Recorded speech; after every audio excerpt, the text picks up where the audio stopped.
So hello dear student, কেমন আছো? I hope প্রত্যেকে শুধু ভালো নয়, ভীষণ ভালো আছো। স্ক্রিনের ওপর একটা প্রশ্ন লেখা আছে, তাই না? এই প্রশ্নটা কি বলছে, প্রথমে আমরা মন দিয়ে পড়বো, বুঝবো, তারপর অঙ্কটা সলিউশনের দিকে আগে যাবো। ওকে, কি বলা আছে দেখো। এক অসৎ ব্যবসায়ী দাঁড়ি পাল্লায় কারচুপি করে 1 কিলোগ্রামের পরিবর্তে 950 গ্রাম দেয়। বেশ, তবে ব্যক্তির শতকরা লাভের হার কত? অপশন এ আছে 5%, অপশন বি আছে 4.16%, অপশন সি আছে 5.5/19%, এবং অপশন ডি আছে 6.14%।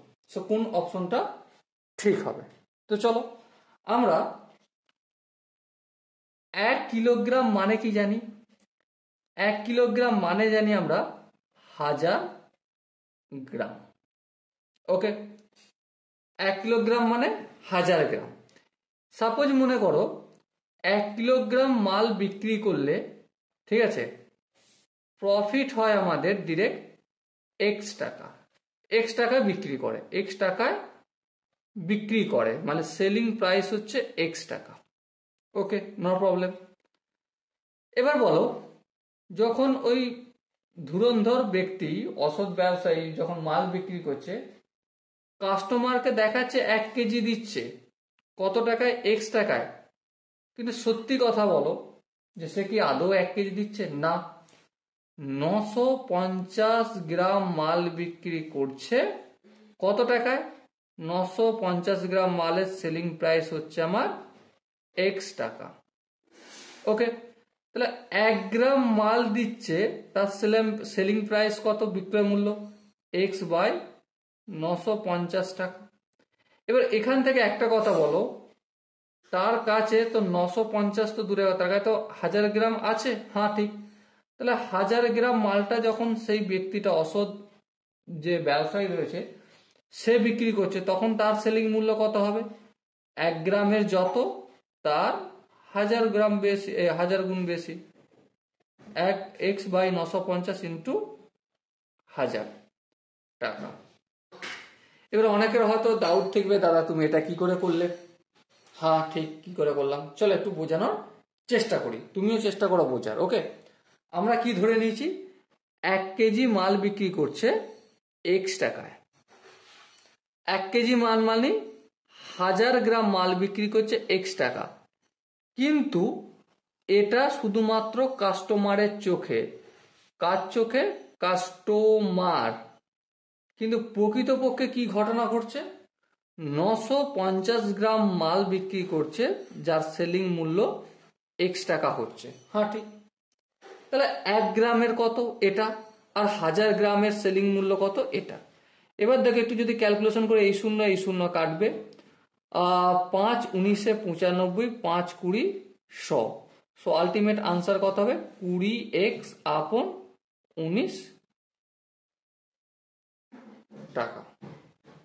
ওকে, এবার দেখো প্রফিট কত হচ্ছে। প্রফিট, হ্যাঁ এখানে আমরা প্রফিট বের করতে পারবো। দেখো 1000 গ্রামের অ্যাকচুয়ালি বিক্রয় মূল্য কত? 20x/9। অসৎ উপায়ে এই টাকাটা উপার্জন করছে 1000 গ্রাম বিক্রি করে, কিন্তু লোককে 1000 গ্রাম বিক্রি করে দেখাচ্ছে কত? এক্স টাকা। হ্যাঁ, তাহলে এই এক্স বিয়োগ করছে, তাহলে এত টাকা আমার প্রফিট হচ্ছে। এবারে এটা যদি ক্যালকুলেশন করি, এক্স এর নিচে কিছু না, মানে 1 আছে, 19 আর 1 এর এলসিএম নিলে 19 হবে। 19 কে 19 দিয়ে ভাগ করলে 1, আর 1 কে 20x দিয়ে গুণ করলে 20x, মাইনাস 19 কে 1 দিয়ে ভাগ করলে অবশ্যই 19, 19 কে x দিয়ে গুণ করলে 19x। সো আলটিমেট কত হবে? x/19 টাকা। তাহলে এটা হচ্ছে প্রফিট, হচ্ছে আমার অসৎ যে ব্যবসায়ী আছে তার প্রফিট।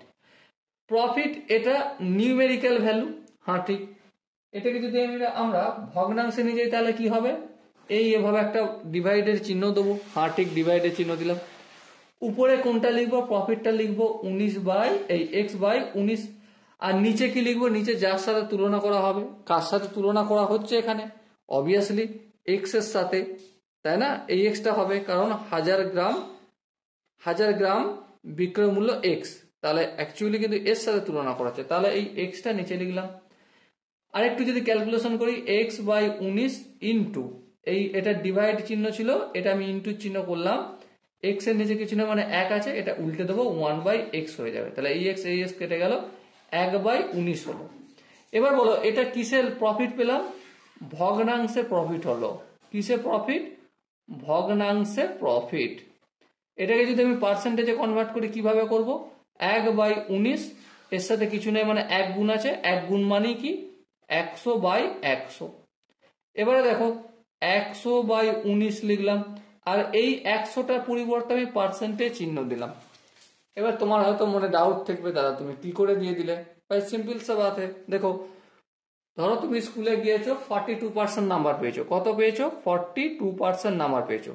তো এই 42% মানেটা কি? 42% মানে 42 নাম্বার পেয়েছো আউট অফ 100। তো এই পার্সেন্টেজ চিহ্নটা তুলে আমি ডিভাইড বাই 100 লিখতে পারি। তাহলে এখানে এই ডিভাইড বাই 100টা তুলে কেন পার্সেন্টেজ লিখতে পারবো না?